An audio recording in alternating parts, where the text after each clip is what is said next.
The man was cleaning out the villa he inherited from his grandfather, when he discovered an old worn-out coffin in the basement. As he got closer he noticed it gave off a strange but pleasant scent, so he assumed the coffin had to be some kind of antique. He dragged it back to the living room, and carefully cleaned off the dust. Just as he was about to lift the padding and check the compartment underneath, he was stunned by what he saw. The inside of the coffin was packed with ancient gears. This only convinced him more that the coffin was valuable. He called his mechanically skilled friend to help him investigate. His friend found a winding key, made of pure gold among the gears. He cautiously inserted it into a nearby hole, and gave it a few turns. To their surprise, the gears inside the coffin began to move again. Curious about the coffin's true purpose, Jason decided to put his pet goldfish inside. Then he wound the key a full 100 times. As the gears turned, red lightning shot toward the goldfish in the center, but the goldfish didn't seem too affected. Jason searched for answers in an old book they found in the coffin, but the ancient unfamiliar language was completely incomprehensible. Just then his friend noticed the goldfish had stopped moving. They both thought the lightning had killed it, but when the winding key finished its last rotation,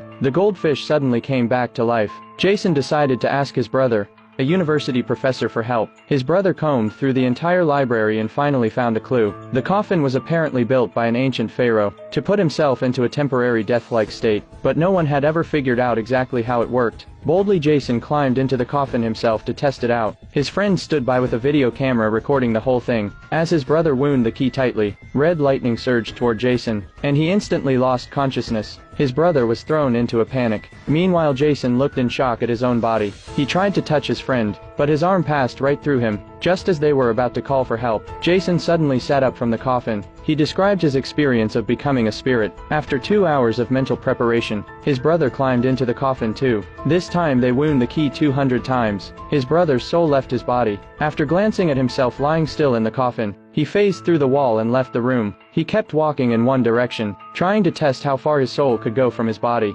Before he knew it, he had reached a train track. The sight of an oncoming train made him scream in terror. The next moment his soul snapped back into his body. When it was the friend's turn, his disabled legs miraculously worked while in spirit form. He walked through a wall and happened to see the girl he liked arguing with her boyfriend. He looked at her with pain in his heart, wanting to wipe away her tears, but just then the winding key reached its final turn, and his spirit slowly faded into the air. After taking turns with the experience, the three of them shared what they had gone through, but the brother warned the others not to try it again, since they still didn't know if the coffin had any side effects. But an excited Jason ignored the warning completely. As soon as his brother and friend left, he eagerly climbed back into the coffin. This time he wound the key 500 times on his own. His spirit headed straight to the convenience store, where he worked. Meanwhile, the store owner was happily counting the day's earnings. Once everything checked out, the owner walked over to the safe to stash the cash, never suspecting the password had already been memorized by the invisible Jason standing right beside him.